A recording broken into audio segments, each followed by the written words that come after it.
If you are facing problem in left-right sound, are lowering a volume in your headphones or earbuds while gaming or even using social media, then you are on a right place. In this video, I am going to tell you how to solve all these problems. The first thing you have to do is updating to iOS 18. If your iPhone is still on older version, then update it to iOS 18. After that, go to Control Center, tap and hold the screen, and then tap on Add a Control. Now go to Hearing Accessibilities. Here you have to add these three hearing options into Control Center.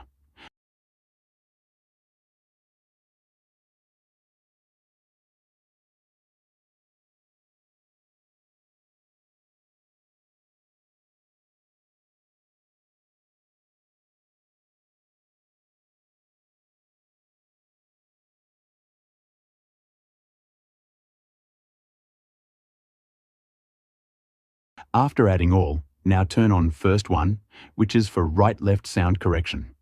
The second is headphone accommodation, which turns on automatically when headphones are connected. And same for the third option, which is for levels of sound. It will also turn on when headphones are connected. So after these three options turned on, while using headphone or earbuds, your left-right sound problem will solve automatically. I hope you guys like this video. Do subscribe for more videos, and I will see you in the next one.